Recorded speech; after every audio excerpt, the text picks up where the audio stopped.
স্ত্রী স্বামীকে বলেছে যে তার সাথে সংসার করতে চাইলে স্বামী যেন তার মায়ের সাথে সকল সম্পর্ক ছিন্ন করে। এই অবস্থায় স্বামী কি করবে? তার বাবা মারা যাওয়ার পর আর মা দ্বিতীয় সংসার করছিলেন। কোনো ব্যক্তি যদি শুধুমাত্র সন্দেহবশত কাউকে খারাপ কথা বা গালিগালাজ করে, তার ইজ্জত নষ্ট করে, তার শাস্তি কি হতে পারে? সতী সাধ্বী নারীর উপর মিথ্যা অপবাদ দিলে এর শাস্তি কি? কুফরি কালামে বিশ্বাস করলে কি হয়? স্ত্রীর অলংকারের মালিক কে, স্বামী নাকি স্ত্রী? এরপরে প্রশ্ন হলো, ব্রাহ্মণবাড়িয়া একজন আলেমকে মাহফিলের পথে হামলা করে তার জিহ্বা কেটে দেওয়া হয়েছে, এ ব্যাপারে আপনার বক্তব্য কি? এরপরে প্রশ্ন হলো, কোনো বাবা তার টাকা পয়সা থাকা অবস্থায় যদি তার কোনো ছেলে মেয়েকে নিজে উৎসাহিত হয়ে টাকা পয়সা দেয়, পক্ষান্তরে অন্য ছেলে মেয়েরা টাকা পয়সার জন্য ভালো জীবনযাপন করতে না পারে, সেক্ষেত্রে বাবাকে কি আল্লাহর দরবারে জবাবদিহি করতে হবে? কোন শ্বশুর শাশুড়ি যদি তার প্রবাসী ছেলের বউকে অন্যায়ভাবে মানসিক চাপ সৃষ্টি করে বউয়ের বাবার বাড়ি চলে যেতে বাধ্য করে, কোরআন হাদিস অনুযায়ী সঠিক হবে কিনা? যদি কোনো ব্যক্তির দুই সংসারের ছেলে মেয়ে থাকে, উক্ত ব্যক্তি যদি এক সংসারের ছেলে মেয়েকে গুরুত্ব বেশি দেয়, তাহলে কোরআন হাদিস অনুযায়ী সঠিক হবে কিনা? এই পৃথিবীর সৃষ্টি তোমার নামের উসিলায়, ও মদিনার কামলিওয়ালা সালাম তোমায়। উপরের লাইনগুলো কতটুকু সত্যি, কোরআন হাদিসের আলোকে বিস্তারিত বলবেন। আমরা জানি বায়ু আসলে অজু ভেঙে যায়। এখন যদি অর্ধেক অজু করার পর বায়ু আসে, যেমন মুখ হাত ধোয়ার পর বায়ু নির্গত হলো, এমত অবস্থায় আমাকে কি করতে হবে? অধিকাংশ ইমাম ও খতিবের বেতন তুলনামূলক অনেক কম, এতে মসজিদ কমিটি এবং এলাকাবাসী গুনাহগার হবে কিনা? ইমাম ও খতিবের বেতন বর্তমান সময়ে কত হওয়া উচিত? অনুগ্রহ করে জানালে উপকৃত হব। ঈদগাহের মাঠে ইমাম সাহেবের ঈদের জামাত আদায় করার পর ঈদগাহ মাঠের জন্য টাকা উত্তোলন করা হয়, পরবর্তীতে মাঠের উত্তোলনকৃত টাকা থেকে ইমামকে 500 বা 2000 টাকা দেওয়া হয়, এটা কতটুকু শরীয়ত সম্মত হবে? এরপর প্রশ্ন হলো, বিয়ের পর স্ত্রী কার সাথে চলবে, কার কথা মতো চলবেন, শাশুড়ির নাকি স্বামীর? বিয়ের পর শাশুড়ির দায়িত্ব কর্তব্য কি তার নিজ মেয়ের প্রতি? আমার আম্মু ক্যান্সারের কারণে থেরাপি দেয়া হয়েছিল, যার কারণে আম্মু গত বছর একটি রোজাও রাখতে পারেন নাই। এই রোজাগুলোর জন্য আম্মুর করণীয় কি? আম্মু এবছরও পুরোপুরি সুস্থ নন, আম্মুর জন্য এবছর করণীয় কি? আমাদের কিছু কিছু এলাকায় আজানের আগে আসসালাতু ওয়াসসালামু আলাইকা ইয়া রাসূলুল্লাহ এরকম ধ্বনি পাঠ করে, এরকম ধ্বনি কোরআন ও হাদিসের আলোকে জায়েজ আছে কিনা, এবং সাহাবা ইকরাম এরকম কোন ধ্বনি পাঠ করতেন কিনা?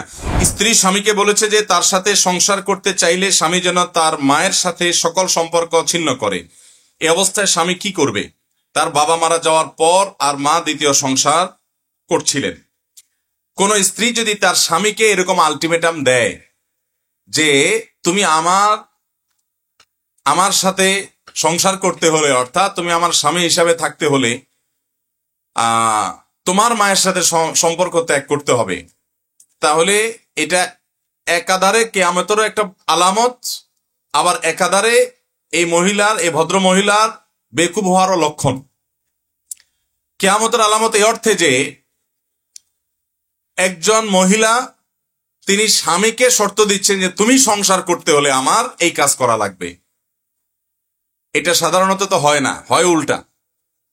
যদিও অন্যায়ভাবে এরকম কোন শর্ত যদি স্বামীও তার স্ত্রী দেয়, সেটাও অন্যায়।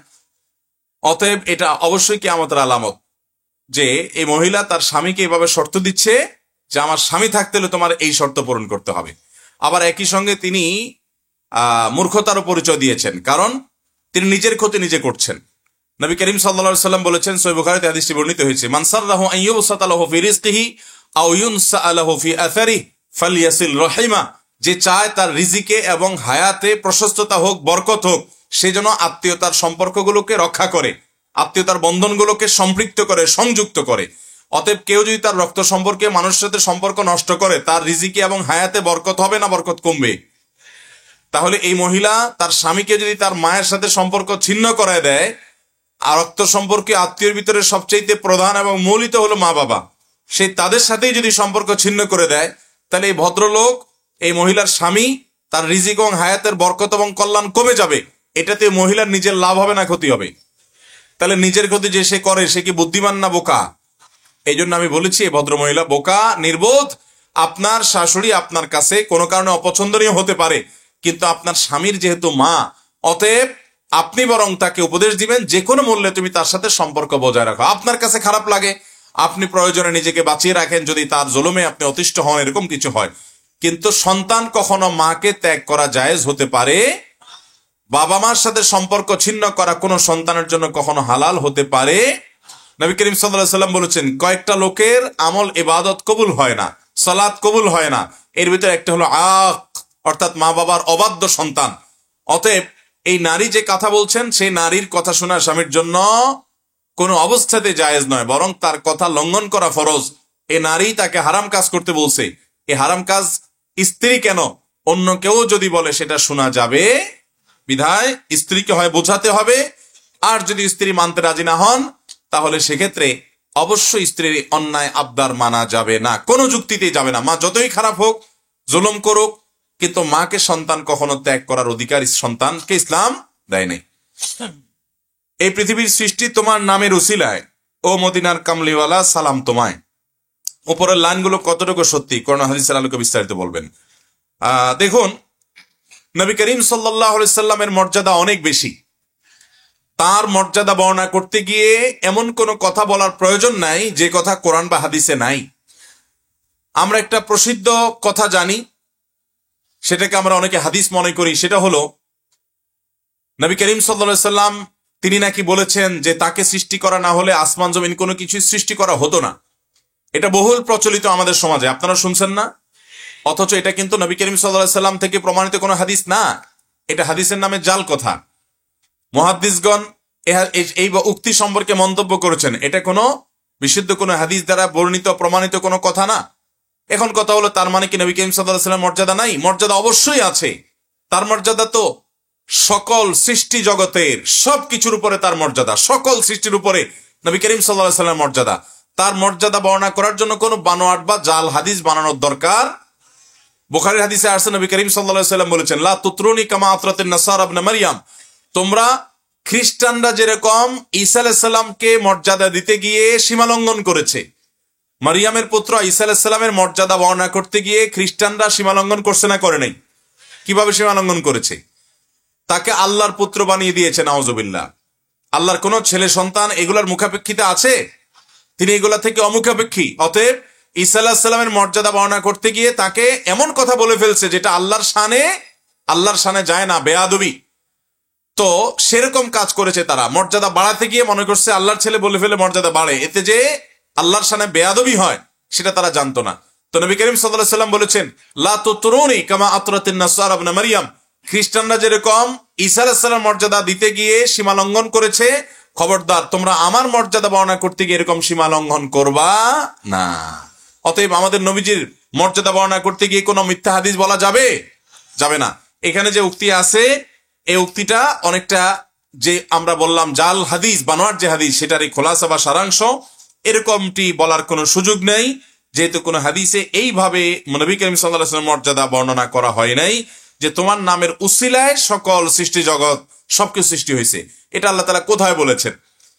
এবং নবী করিম সাল্লাল্লাহু আলাইহি ওয়াসাল্লামের কোন হাদিসে বিশুদ্ধভাবে বর্ণিত হয়েছে? হ্যাঁ, তিনি বলেছেন, আমি আদম সন্তানদের মধ্যে সবার সেরা, সবার সাইয়্যিদ, সবার শ্রেষ্ঠ। যথেষ্ট এই হাদিস তার মর্যাদা বর্ণনা করার জন্য। আল্লাহ আমাদেরকে এই জাল এবং ভিত্তিহীন হাদিস বর্জন করে নবী সাল্লাল্লাহু আলাইহি ওয়াসাল্লাম থেকে প্রমাণিত বিশুদ্ধ হাদিসকে গ্রহণ করার তৌফিক দান করুন। এরপরে প্রশ্ন হলো, কোন ব্যক্তি যদি শুধুমাত্র সন্দেহবশত কাউকে খারাপ কথা বা গালিগালাজ করে, তার ইজ্জত নষ্ট করে, তার শাস্তি কি হতে পারে? এটা হলো সবচেয়ে জঘন্য অপরাধগুলোর মধ্যে থেকে একটি। আমরা চুরি করাকে কবিরা গুনাহ মনে করি, ডাকাতি করাকে কবিরা গুনাহ মনে করি, জেনা করাকে কবিরা গুনাহ মনে করি, আমরা ডাকাত অন্যান্য অনেক হারাম কাজকে কবিরা গুনাহ মনে করি, গীবত করাকে কবিরা গুনাহ মনে করি। কিন্তু কোন মানুষের সম্মান হানি করা বা সন্দেহের উপরে ভিত্তি করে কারোর ব্যাপারে একটা খারাপ কথা বলা, এটা যে কবিরা গুনাহ, এটা আমরা অনেকে জানি না। আল্লাহ রাব্বুল আলামিন কোরআনে কারীমে খুব পরিষ্কার ভাবে আমাদেরকে নিষেধ করেছেন যে ইন্না বা'দায-যান্নি ইসম, তোমরা ঈমানদাররা তোমরা কারোর প্রতি কুধারণা করবে না, কারণ কিছু ধারণা অর্থাৎ কুধারণা যেগুলো মানুষের প্রতি খারাপ ধারণা যেগুলো, সেগুলো গুনাহ। নবী করিম সাল্লাল্লাহু আলাইহি ওয়াসাল্লাম বলেছেন, ইয়্যাকুম ওয়াজ-যান ফা ইন্নায-যান্না আকযাবুল হাদিস। তোমরা মিথ্যা ধারণা করা থেকে বেঁচে থাকবে, কারণ কারোর প্রতি মিথ্যা ধারণা করা এটা হলো সবচেয়ে বড় মিথ্যা কথা। আপনি একজন মানুষ সম্পর্কে পরিষ্কার জানলেন না, ঝাপসা ধারণা পাইলেন, ওইটা দেখে তার সম্পর্কে একটা বাজে মন্তব্য করলেন, বাজে ধারণা পোষণ করলেন, এর সাথে সাথে আপনার আমলনামাতে একটা কবিরা গুনাহ লেখা হবে কি হবে না? আমাদের দেশে এই গুনাহ থেকে আমরা বেশিরভাগ মানুষই মুক্ত না। বিশেষ করে ফেসবুকের এই যুগে কোনো কিছু পাইলেই হলো সত্য অসত্য যাচাই করার কোনো দরকার আছে বলে আমরা মনে করি না। আমরা গোষ্ঠী উদ্ধার শুরু করে দিই, আছে না নাই? গ্রামাঞ্চলে দেখা যায় চায়ের দোকানগুলো এক একটা গীবতের ডিপো, কারখানা। এক একটা চায়ের দোকানে বসে বসে একজনের চরিত্র হনন করা হয়, আরেকজনের গোষ্ঠী উদ্ধার করা হয়, আরেকজনের পরে কুধারণা করা হয়, আছে না নাই?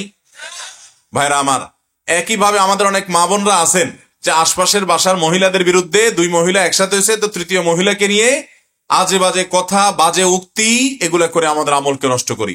আল্লাহ আমাদেরকে এই ধরনের গুনাহ থেকে বেঁচে থাকার তৌফিক দান করুন। সতী সাধ্বী নারীর উপর মিথ্যা অপবাদ দিলে এর শাস্তি কি? দেখুন, কোন সতী সাধ্বী নারী যার চরিত্রে আসলে কোনো কালিমা লাগে নাই, আপনি শুধুমাত্র সন্দেহ করে যে অমুক ছেলের সাথে দেখছি তাকে, বা তার সাথে কথা বলতে দেখছি, এরকম কোনো কিছু দেখেই অনুমান করে বলে দিলেন যে সে তার সাথে জেনায় লিপ্ত হয়েছে।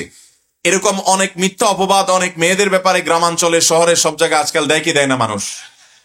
এই অপবাদের ভয়াবহতা আমরা অনেকে জানি না।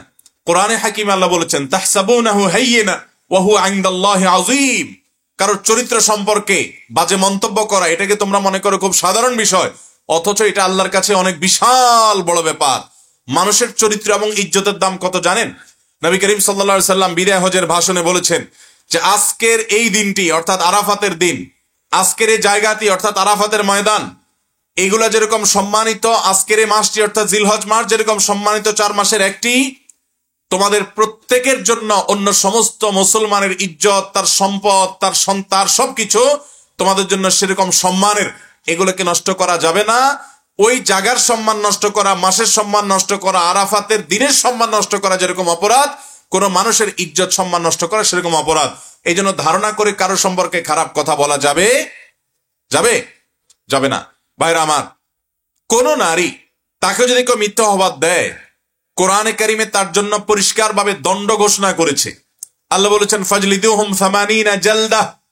যদি কোন সতী নারীর সতীত্ব নিয়ে প্রশ্ন তোলে, তাকে জেনার অপবাদ দেয়, ব্যভিচারের অপবাদ দেয় কেউ, এবং সেটাকে যদি প্রমাণ করতে না পারে সাক্ষী দিয়ে, যে সাক্ষীরা দেখেছে, এরকম প্রমাণ যদি করতে না পারে, তো আল্লাহ রাব্বুল আলামিন বলেছেন ওই অপরাধীকে 80টা বেত্রাঘাত করতে হবে। ইসলামী দণ্ডবিধি অনুযায়ী, ইসলামী দণ্ডবিধির আলোকে বিচারের মাধ্যমে 80 বেত্রাঘাত করতে বলা হয়েছে ওই রকম ব্যক্তিকে। ইসলামে অনেক গুনাহ আছে যে গুনাহগুলো করলে শাস্তির কথা বলা হয় না। আপনি গান শুনছেন মিউজিক সহকারে, হারাম, কিন্তু এর জন্য শরীয়তে কোনো হদ ঠিক করে দেয় না যে এত শাস্তি আপনার জন্য আছে। আপনি গীবত করেছেন, অনেক জঘন্য অপরাধ, এটা কারণে আপনার অনেক শাস্তি হবে আখিরাতে, কিন্তু দুনিয়াতে কোন বিচারিক আদালতে, ইসলামী শরিয়ার বিচারিক আদালতে আপনার জন্য কোনো শাস্তি নিরূপণ করে দেয় নাই। কিন্তু কোন নারীর চরিত্রে কালিমা এঁকেছেন, এমনকি একই কথা প্রযোজ্য কোন সৎ পুরুষের চরিত্রে আপনি যদি কালিমা আঁকেন, তাহলে সেক্ষেত্রে একই কথা প্রযোজ্য। আপনার জন্য 80 বেতের শাস্তির কথা বলা হয়েছে। অতএব মানুষের চরিত্র হনন করা এটা কত জঘন্য অপরাধ, এখান থেকে বোঝা যায় কি যায় না? কিন্তু আমরা একটু ঠুনকে অজুহাত পাইলে যাত্রার নামে যা তার ওটাই দেই এবং সে সমস্ত কথা বলি। আল্লাহ আমাদেরকে বেঁচে থাকার তৌফিক দান করুন। উম্মুল মুমিনিন আয়েশা রাদিয়াল্লাহু তাআলা আনহার চরিত্র, সেটাকে নিয়ে এরকম কিছু মানুষ কথা তুলছে না তুলে নেই? সেই মানুষগুলো এখনো পর্যন্ত আয়েশা রাদিয়াল্লাহু তাআলার চরিত্র নিয়ে বাজে কথা বলে কি বলে না? আল্লাহ রাব্বুল আলামিন সেই মানুষগুলোর তাদের সেই সমস্ত দুশ্চরিত্র যেন আমাদের মধ্যে না থাকে সে সম্পর্কে বিভিন্ন জায়গায় আল্লাহ রাব্বুল আলামিন আমাদেরকে গুরুত্ব আরোপ করেছেন। বিধায় আমরা সেগুলো থেকে বেঁচে থাকবো, চেষ্টা করবো তো ইনশাআল্লাহ কারোর চরিত্রে কালিমা দেব না। কুফরি কালামে বিশ্বাস করলে কি হয়? কুফরি কালামের আশ্রয় যদি নেয় কেউ, তাহলে সেটা কবিরা গুনাহ, এবং এটার প্রতি ঈমান আনলে কোন কোন ক্ষেত্রে ঈমান চলে পর্যন্ত যেতে পারে, ঈমান হারা পর্যন্ত হয়ে যেতে পারে। আমাদের দেশে অনেক মানুষ আছে, কিছু হলেই কবিরাজের কাছে যায়। অনেক কবিরাজ কুফরি কালামের আশ্রয় নেয়, শয়তানের আশ্রয় নেয়। এরকম আছে না নাই? অনেক সময় শয়তানই আপনাকে ডিস্টার্ব করে, ব্ল্যাক ম্যাজিক হয় শয়তানের মাধ্যমে। আপনার শয়তান আক্রমণ করে, জিনগ্রস্ত করে কোনো মানুষকে, এরপরে শয়তান চায় যে আক্রমণ করলাম যাতে আমার দলে চলে আসে। এটা অনেক সন্ত্রাসীদের কায়দা, যে সন্ত্রাসী অনেক সময় সন্ত্রাস করে অনেক মানুষকে নিজের বশে আনে, যে আমার দলে আসো, নাহলে তোমাকে শেষ করব। ঠিক একইভাবে ব্ল্যাক ম্যাজিক, কালো জাদু এবং দুষ্ট জিনের উপদ্রব দিয়ে শয়তান নানা মানুষকে তার দলে ভিড়ায়। খবরদার, আমাদের যদি কোনো অসুবিধা হয় আমরা কোরআন থেকে শেফা গ্রহণ করব। কোত্থেকে শেফা নেব? ইনশাআল্লাহ আল্লাহ বলেছেন কোরআনে, ওয়ানুনাজ্জিলু মিনাল কোরআনি মা হুয়া শিফাউন ওয়া রাহমাতুল লিল মুমিনিন। ঈমানদারদের জন্য শেফা হয় এমন কোরআন আমি নাজিল করেছি। এটা রুহেরও শেফা, আবার শরীরেরও শেফা। অতএব কোরআন থেকে শেফা নেবেন। আপনি কারোর কাছ থেকে যাওয়ার প্রয়োজন নাই, নিজে নিজে সূরা ফাতিহা পড়ে ফু দেন। আর যদি কোনো নেককারকে দিয়ে করাতে পারেন আরো ভালো, তাহলে সেক্ষেত্রে আপনার শেফা হবে সেটি। অন্যান্য সূরাগুলো শেফা, বিভিন্ন আয়াতে শেফা আছে, সেগুলো পড়তে পারেন। অতএব কোন কুফরি কালাম করে এরকম কোন মানুষের কাছে যাওয়া জায়েজ হবে। কারা কুফরি কালাম করে বুঝবেন কিভাবে? প্রথম কথা হলো ওই লোক ব্যক্তিগতভাবে 5 ওয়াক্ত সালাত আদায় করেন কিনা, তার ভিতরে ঈমান আছে কিনা, শিরিক সম্পর্কে সাবধান কিনা, বেদাত সম্পর্কে সাবধান কিনা। এরকম মানুষ হলে তার কাছ থেকে আপনি ঝাড়ফুঁক নিতে পারেন। এটা দেখে বুঝতে পারেন যে লোকটা কুফরি কালাম করবে না। দ্বিতীয়ত, সে যদি আপনাকে এমন কোন তাবিজ কবজ এমন কিছু দেয়, বিশেষ করে বিভিন্ন জিনিসপত্র, এগুলোর মধ্যে গিরা, তারপরে আপনার সুতে বা সুতা বাঁধা, সেগুলোর মধ্যে বিভিন্ন জিনিস লেখা, বিভিন্ন পেরাক পোতা, এগুলো সবগুলা কুফরি কালামের লক্ষণ। এগুলা যারা করে তাদের কাছে যাওয়া জায়েজ নাই, হারাম, ঈমান পর্যন্ত নষ্ট হতে পারে। আল্লাহ আমাদেরকে হেফাজত থাকার তৌফিক দান করুন। এরপরে প্রশ্ন হলো, ব্রাহ্মণবাড়িয়া একজন আলেমকে মাহফিলের পথে হামলা করে তার জিহ্বা কেটে দেওয়া হয়েছে, এ ব্যাপারে আপনার বক্তব্য কি? ভাইরা আমার, এই ঘটনা আমরা সবাই কম বেশি জানি, এবং এই ঘটনায় এই আলেম তিনি কোন মতের, কোন পথের, কোন চিন্তার আমি জানি না, আমার জানার প্রয়োজনও নেই। একজন আলেম তিনি ওয়াজ মাহফিলে আসবেন, যাবেন, যদি তার উপর সন্ত্রাসী হামলা হয়, তাহলে এই দেশে ভালো মানুষ তৈরি করবে কারা? ওয়াজ মাহফিলগুলো থেকে ভালো মানুষ তৈরি হয় না খারাপ মানুষ তৈরি হয়? ওয়াজ মাহফিল থেকে মানুষ সন্ত্রাসী হয় না সন্ত্রাস ছাড়ে? ওয়াজ মাহফিল থেকে মানুষ যৌতুক নেওয়া শিখে না যৌতুক নেওয়া ছাড়ে? ওয়াজ মাহফিল থেকে মানুষ মাদক আসক্তি শিখে না মাদক থেকে দূরে সরে? তাহলে ওয়াজ মাহফিলগুলো এদেশের ভালো মানুষ গড়ার কারখানা, ঠিক না ঠিক? এদেশে আইন শৃঙ্খলা রক্ষাকারী বাহিনী যতটা আইন শৃঙ্খলা পরিস্থিতিকে নিয়ন্ত্রণ করতে ভূমিকা রেখেছেন, তাদের যেরকম অবদান আছে, এদেশের মিম্বরগুলো এবং মাহফিলের মঞ্চগুলোরও সেরকম অবদান আছে। অতএব কোন আলেম কথা বলেছেন, আমরা যতটুকু সে আলেমের আত্মীয় স্বজন, তার সাথে থাকা লোকজন, তাদের বক্তব্য থেকে, অনলাইন নেট থেকে, আপনার নিউজ থেকে যতটুকু জেনেছি, তারা ধারণা করছেন, যেহেতু তারা ভিকটিম, তাদের ধারণার একটা বিরাট ভ্যালু আছে, তারা ধারণা করছেন যে শিয়াদের বিরুদ্ধে কথা বলার কারণে শিয়ারাই হামলা করেছে। যদি সেরকমটি হয় তাহলে এটা খুব বাজে একটা দৃষ্টান্ত তৈরি হলো। আমরা অবশ্যই এই হামলার তীব্র নিন্দা জানাই এবং প্রশাসনের কাছে আমাদের সর্বোচ্চ গুরুত্বের সাথে এটাকে দেখার এবং এটার কলকাঠি কারা নেড়েছে, এটার আসামি কারা, মূল হোতা কারা, অপরাধী কারা, সরাসরি কারা জড়িত ছিল, তাদেরকে বের করে এনে দৃষ্টান্তমূলক শাস্তি দেয়া হোক, এ দাবি আমাদের সকলের। কোন আলেম যদি কথা বলেন আর সে আলেমের জিহ্বায় আক্রমণ করা হয়, এরকম ন্যাক্কারজনক ঘটনা বাংলাদেশে এর আগে ঘটছে কিনা আমরা জানি না। এই শান্তিপূর্ণ পরিবেশকে ধ্বংস করার জন্য যারা কাজ করছে, এরা জাতির শত্রু। এরা যদি মুসলমান পরিচয় ধারণ করে থাকে, তাহলে মুসলমান পরিচয় ধারণকারী তারা মুনাফিক। অতএব এই মুনাফিকদের বিচার করতে হবে। আলোচনাকারী আলেম তিনি যেই হন না কেন, তার চিন্তা ধারণা যাই হোক না কেন, তার উপরে এই হামলা কোনোভাবে গ্রহণযোগ্য হতে পারে না। আল্লাহ রাব্বুল আলামিন সমস্ত উলামা ইকরামদেরকে যারা দ্বীনের কথা বলে বেড়ান, আল্লাহ তাআলা তাদের সবাইকে নিরাপদে রাখুন, এবং এই জাতীয় অপরাধ কর্ম যারা সম্পাদন করে, আল্লাহ তাআলা তাদের মুখোশকে আমাদের সামনে উন্মোচন করে দিন। এরপরে প্রশ্ন হলো, কোনো বাবা তার টাকা পয়সা থাকা অবস্থায় যদি তার কোনো ছেলে মেয়েকে নিজে উৎসাহিত হয়ে টাকা পয়সা দেয়, পক্ষান্তরে অন্য ছেলে মেয়েরা টাকা পয়সার জন্য ভালো জীবনযাপন করতে না পারে, সেক্ষেত্রে বাবাকে কি আল্লাহর দরবারে জবাবদিহি করতে হবে? ভাইরা আমার, অবশ্যই জবাবদিহি করতে হবে। নবী করিম সাল্লাল্লাহু আলাইহি সাল্লাম বলেছেন এক সাহাবীকে, ইত্তাকুল্লাহ ওয়া আদিলু বাইনা আওলাদিকুম, তোমরা আল্লাহকে ভয় করো আর সন্তানদের মধ্যে সমতা বজায় রাখো। আমাদের অনেক বাবা চাচারা আছেন, হয়তো মাহফিলে আজকেও আসছেন, যে আল্লাহ আপনাকে অনেক টাকা পয়সা সম্পদ দিয়েছেন বা যাই দিয়েছেন, আপনি এক ছেলেকে পছন্দ করেন, তার নামে জমি জমা লিখে দেন, বাকিগুলোকে দেন না। আছে না নাই? মেয়েকে পছন্দ করেন, সব মেয়েকে দিতে থাকেন ক্যাশ, ক্যাপিটাল, জমি জমা, অন্যদেরকে দেন না, বা দিলেও হেরফের করে দেন, কাউকে কম কাউকে বেশি দেন। আছে না নাই? এই কাজ যারা করেন তারা শুনে রাখেন, নবী করিম সাল্লাল্লাহু আলাইহি ওয়াসাল্লাম বলেছেন, আল্লাহকে ভয় করো এবং সন্তানদেরকে কিছু দিতে হলে সমতা বজায় রাখো। সন্তানদেরকে সম্পদ দিতে গেলে কম বেশি করা বা কাউকে দেওয়া কাউকে মাহরুম করা, এটা জায়েজ নাই, এটা গুনাহের কথা। কোন বাবা যদি এরকম গুনাহ করে থাকেন, এখনো জীবিত থাকেন, সন্তানদের মধ্যে সমতা বজায় রাখেন এবং নিজের ভুলকে সংশোধন করেন, না হলে আপনি গুনাহগার হবেন। আমার অর্জিত সম্পত্তি আমি ইচ্ছা করলে কি ছেলে মেয়েদের মধ্যে কম বেশি করে বন্টন করে দিতে পারবো? এটা উত্তর দিয়েছি মাত্র। কোন শ্বশুর শাশুড়ি যদি তার প্রবাসী ছেলের বউকে অন্যায়ভাবে মানসিক চাপ সৃষ্টি করে, বউয়ের বাবার বাড়ি চলে যেতে বাধ্য করে, কোরআন হাদিস অনুযায়ী সঠিক হবে কিনা। কিভাবে সঠিক হতে পারে? এটা জুলুম, পরিষ্কার জুলুম।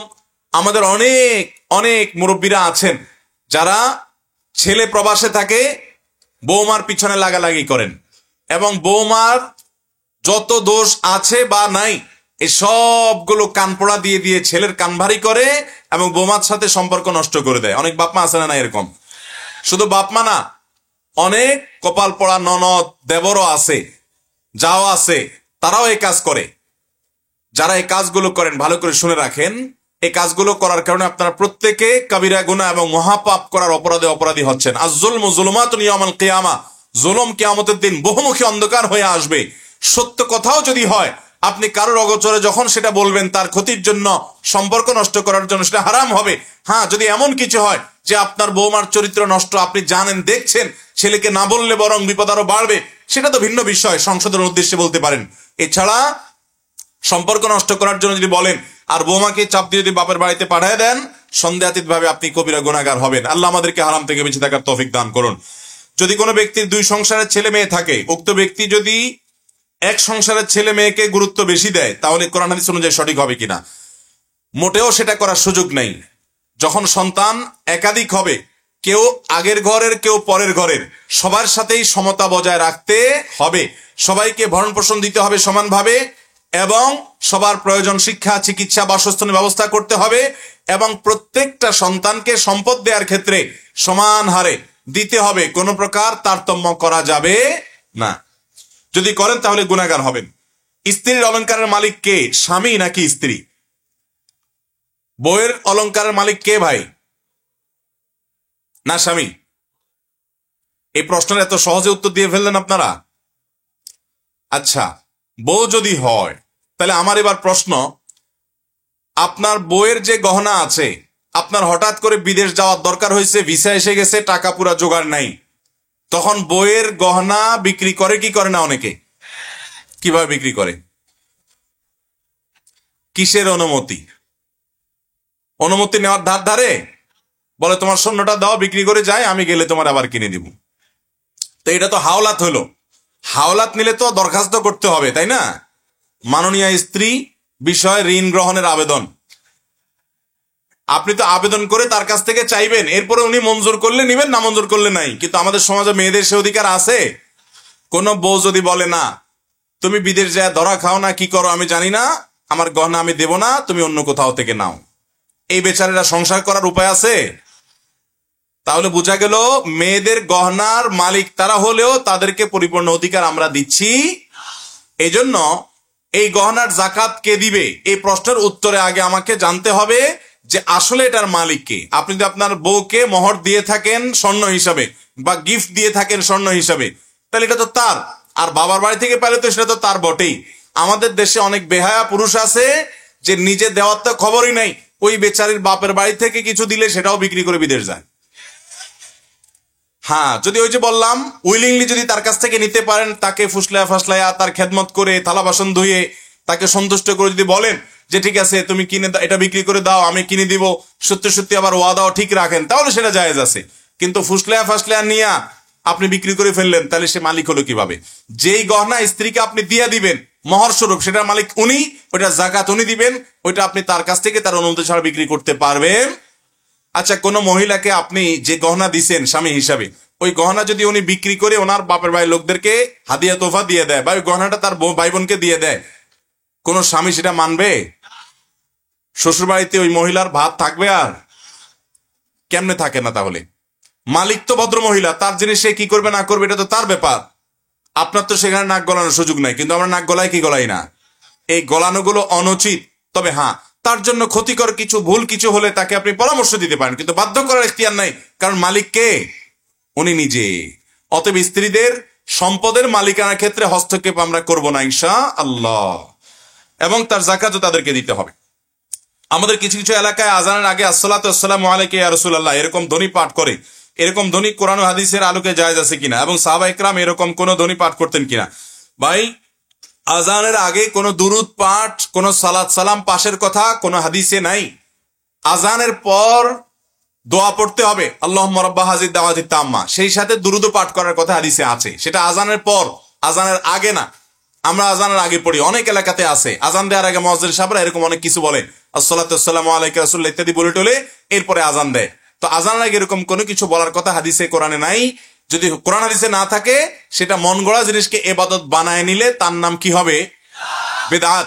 আর বেদাত হলো গোমরাহি, ভ্রষ্টতা। আর গোমরাহি ভ্রষ্টতার ঠিকানা জান্নাত না জাহান্নাম? আল্লাহ আমাদেরকে হারাম থেকে বেঁচে থাকার তৌফিক দান করুন। আমরা জানি বায়ু আসলে অজু ভেঙে যায়। এখন যদি অর্ধেক অজু করার পর বায়ু আসে, যেমন মুখ হাত ধোয়ার পর বায়ু নির্গত হলো, এমত অবস্থায় আমাকে কি করতে হবে? এই প্রশ্ন উত্তর হলো, এমত অবস্থা আপনাকে পুনরায় অজু করতে হবে। পুনরায় অজু, কারণ মাঝপথে অজু আপনার বায়ু আসছে মানে হলো অজু শেষ। যেহেতু অজু হয় নাই এখনো এবং মাঝপথে বায়ু আসলো, অজুটা ইবাদতটা পূর্ণাঙ্গ হলো না, এই জন্য আপনাকে সেটা শুরু থেকে আবার অজু করতে হবে। অধিকাংশ ইমাম ও খতিবের বেতন তুলনামূলক অনেক কম, এতে মসজিদ কমিটি এবং এলাকাবাসী গুনাহগার হবে কিনা? ইমাম ও খতিবের বেতন বর্তমান সময়ে কত হওয়া উচিত? অনুগ্রহ করে জানলে উপকৃত হব। সেদিন কোন এক ভিডিওতে দেখছি, আপনারা অনেকে হয়তো দেখছেন, কলকাতার একজন আলেম মাহফিলে এরকম বক্তব্য দিচ্ছেন, আর পাশে দেখলাম ইমাম, ওই এলাকার ইমাম সাহেব বসা। তো বক্তব্যের ফাঁকে উনি ইমাম সাহেব জিজ্ঞেস করলেন যে ইমাম সাহেব বেতন কত? বললেন 5,000, মানে 5,000 ইন্ডিয়ান রুপি, যেটা বাংলাদেশে 8-9,000 টাকা বা কাছাকাছি, কম বেশি হওয়ার কথা। তো ইমাম সাহেব যখন বললেন 5,000, তো ওই আলেম বেশ বয়োজ্যেষ্ঠ মুরব্বী মানুষ, বুড়া মানুষ, উনি সাথে সাথে একটু রসিকতা করেই ফতোয়া দিলেন যে তাহলে এলাকাবাসী কারোর নামাজ হবে না।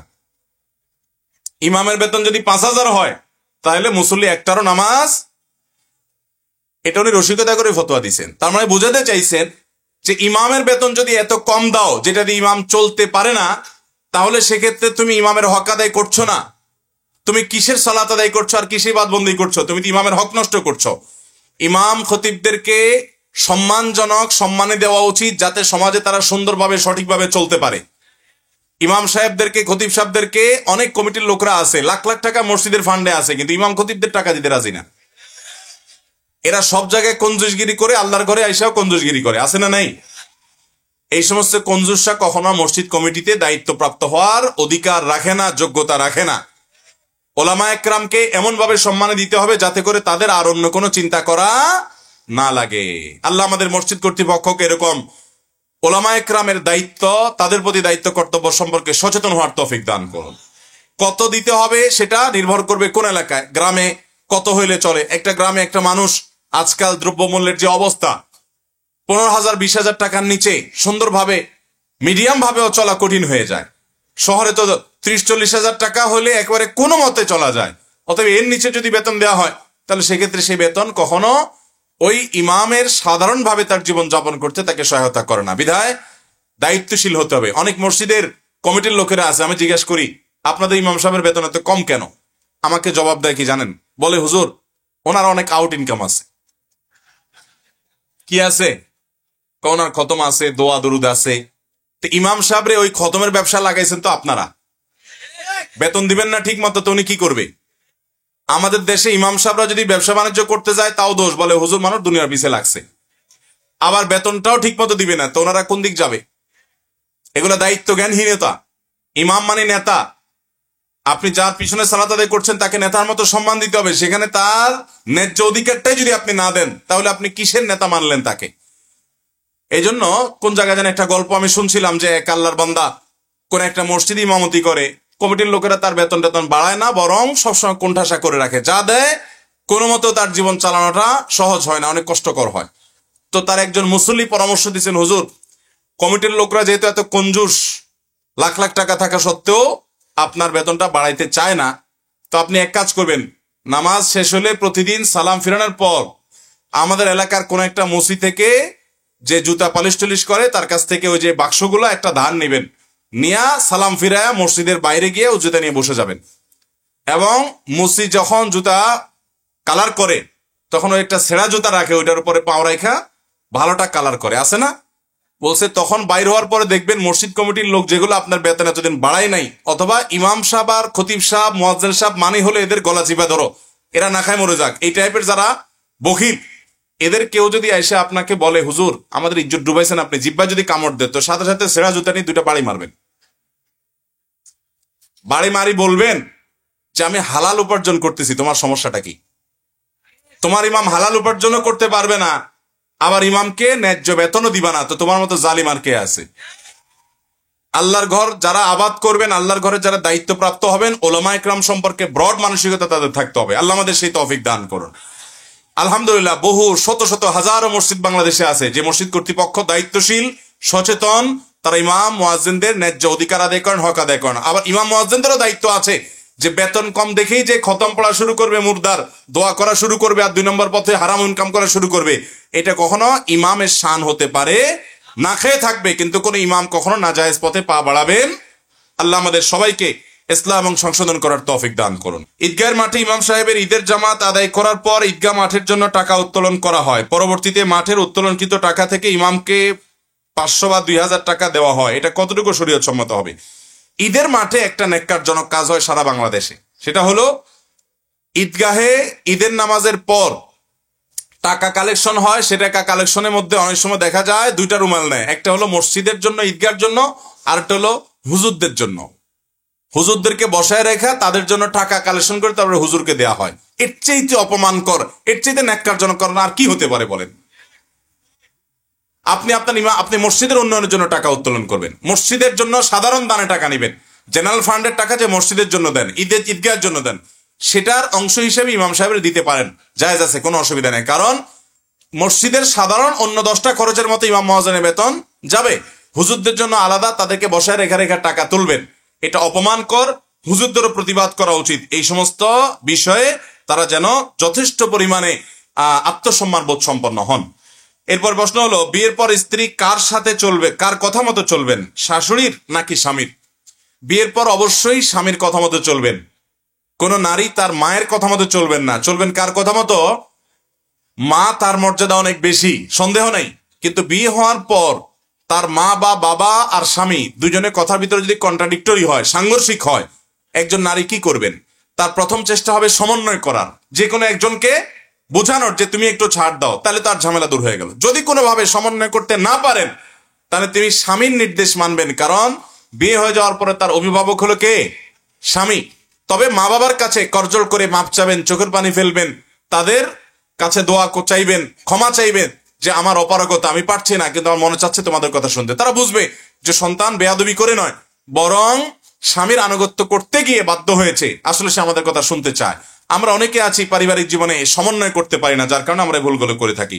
আল্লাহ আমাদেরকে এই সমস্ত বিষয়ে সঠিক সিদ্ধান্ত গ্রহণ করার তৌফিক দান করুন। বিয়ের পর শাশুড়ির দায়িত্ব কর্তব্য কি তার নিজ মেয়ের প্রতি? নিশ্চয়ই এটা কোনো বৌমায় কাগজ লেখা পাঠাইছে, উনি শাশুড়ির দায়িত্ব কর্তব্য জানতে চাচ্ছে। আমার কাছে যখন কোনো প্রশ্ন আসে যে হুজুর একজন স্ত্রীর প্রতি স্বামীর দায়িত্ব কর্তব্য কি বলেন, তখন আমার বুঝতে বাকি থাকে না এটা কোনো মহিলা পাঠাইছে। আবার যখন লেখা আসে যে স্বামীর অধিকারগুলো কি কি হুজুর বলবেন, তখন বুঝতে বাকি থাকে না এটা কোনো পুরুষ তার বউয়ের বিরুদ্ধে ফতোয়া চাচ্ছে। এই জন্য আমি প্রায় বলি, এগুলো তো প্রশ্ন না, এগুলো এক একটা আলপিন আমার হাতে দেয়া হয়, যাতে করে এটা দিয়ে ওনার একটা খোঁচা দেই, ওনার একটা খোঁচা দেই। আমরা এসব নিয়তে করি, আমাদের নিজেদের যে করণীয় আছে সেটা আমরা জানার চেষ্টা করি না। আব্দুল্লাহ জাহির রহমতুল্লাহ বলতেন, আমরা সবাই আজকাল অধিকার সচেতন, আমরা কর্তব্য সচেতন না। সেকুলার দুনিয়া আমাদেরকে অতিরিক্ত অধিকার সচেতন হতে বলে, অধিকার সচেতন হওয়া ভালো, অতিরিক্ত অধিকার সচেতনতা ভালো না। কিন্তু ইসলাম আমাদেরকে বলে কর্তব্য সচেতন হতে, দায়িত্ব সচেতন হতে। আমার অধিকার যদি আমি নাও পাই, গুনাহ হবে, কিন্তু আমার দায়িত্ব যদি আমি না পালন করি, তাহলে কি হবে? গুনাহ হবে। যাই হোক, তারপরে প্রশ্ন এসেছে, আমরা উত্তর দিচ্ছি। একজন শাশুড়ি তার দায়িত্ব থাকবে যে তিনি তার ছেলে মেয়ে তাদের সাংসারিক জীবনে যাতে অশান্তিতে না পড়ে, তিনি দায়িত্বশীলতার পরিচয় দিবেন। এমন কোনো কাজ করবেন না যাতে মেয়ের সংসারে বা ছেলের সংসারে কোনো প্রকার অশান্তি হয়। যথাসম্ভব দায়িত্বশীলতার পরিচয় দিবেন। মেয়ে যদি কোনো অসুবিধা পড়ে, তাকে ধৈর্যের শিক্ষা দিবেন, পরামর্শ দিবেন, ভালো বুদ্ধি দিবেন এবং তাকে সহযোগিতা করবেন। আর ছেলেরও একই কথা, ছেলে যদি কোনো কারণে তার স্ত্রীর সাথে বনিবনা হয়, মা সেখানে শান্তি প্রতিষ্ঠার চেষ্টা করবেন। আমার দেশে উল্টাটা হয়, মারা আরো অশান্তি বেশি তৈরি করে দেয়। এরকম মায়েরা কিন্তু গুনাহগার হবেন, কারণ বান্দার হক নষ্ট করছেন। আপনি মা হয়েছেন দেখে যা খুশি তা করবেন, সেই সুযোগ কিন্তু নাই। আল্লাহ তাআলা আমাদের মাদেরকে হেদায়েত দান করুন। ভাই আর দেরি করার সুযোগ নাই, আজানের সময় হয়ে গেছে। আমার আম্মু ক্যান্সারের কারণে থেরাপি দেয়া হয়েছিল, যার কারণে আম্মু গত বছর একটি রোজাও রাখতে পারেন নাই। এই রোজাগুলোর জন্য আম্মুর করণীয় কি? আম্মু এবছরও পুরোপুরি সুস্থ নন, আম্মুর জন্য এবছর করণীয় কি? ভাইরা আমার, যদি কোনো মানুষ এমন অসুস্থ হয়, এমন রুগ্ন হয় যে তার আর রোজা রাখার মতো শারীরিক শক্তি সক্ষমতা নাই এবং তিনি আর কখনো সুস্থ হয়েও রোজা রাখবেন সে আশাও নাই, এরকম যদি হয় আল্লাহ সুবহানাহু ওয়া তাআলা তাদের সম্পর্কে বলেছেন ওয়া আলাল্লাযীনা ইউতিকুনাহু ফিদয়াতু তাআমু মিসকিন, যারা রোজা রাখতে সক্ষম না তারা মিসকিনকে খাদ্য দিবে। কি করবে তারা? প্রতিটা রোজার জন্য একজন মিসকিনকে খাবার দিবে, পুরো দিনের খাবার দিবে এবং 30 দিনের জন্য 30 জন মিসকিনকে বা একজন মিসকিনকে 30 দিনে খাবার দিবে, তাদের পুরো মাসে রোজা রাখার দায়িত্ব আদায় হয়ে যাবে। আর যদি এমন অসুস্থতা হয় যে অসুস্থতাটা একসময় ভালো হবে সে আশা আছে, তাহলে সেক্ষেত্রে তিনি যখন সুস্থ হবেন তখন সেগুলো কাজা রেখে দিবেন। তার সম্পর্কে আয়াত হলো আল্লাহ তাআলা বলেছেন যে হ্যাঁ ফাইদাতুম মিন আইয়ামিন উখার, এর আগের অংশটা কি জানো? ইন কুনতুম মারিদান আও আলা সাফারিন ফাইদাতুম মিন আইয়ামিন উখার, যদি তোমরা অসুস্থ হও বা সফরে থাকো তাহলে ওই সময় অসুস্থতার কারণে রাখতে পারলা না। অসুস্থ মানে এমন অসুস্থতা যে রোজা রাখলে তুমি মারা যাবা, অঙ্গহানি হবে, ভয়ঙ্কর অসুবিধা হবে, অসহনীয় কষ্ট হয়, তাহলে রোজা না রেখে অন্য সময় রাখলেও চলবে। এটা হলো এমন অসুস্থতা যেটা পরে সুস্থ হওয়ার সম্ভাবনা আছে। আর যদি এমন অসুস্থতা হয় আর সুস্থ হওয়ার সম্ভাবনা নাই, বার্ধক্যজনিত অসুস্থতা, তাহলে তিনি ফিদিয়া দিবেন, মিসকিনকে খাদ্য দিবেন, তার দায় থেকে তিনি মুক্ত হয়ে যাবেন। তাহলে অসুস্থতা দুই রকম, একটা সুস্থ হওয়ার আশা আছে তাহলে সুস্থ হলে কাজা রাখতে হবে, আর একটা হলো সুস্থ হওয়ার আশা নাই তাহলে ফিদিয়া দিতে হবে। আর আরেকটা অসুস্থতা আছে যে অসুস্থতা খুব জটিল কিছু না, কষ্ট হবে রোজা রাখতে কিন্তু রাখা যাবে, তাহলে সেই অসুস্থতার অজুহাত রোজা ভাঙা জায়েজ হবে না। আল্লাহ তাআলা আমাদের সবাইকে সর্বাবস্থায় আল্লাহর সমস্ত আদেশ নিষেধ এবং বিধিবিধানগুলোকে মেনে চলার তৌফিক দান করুন। সবার চেষ্টা করবো তো ইনশাআল্লাহ। ভাইরা আমার,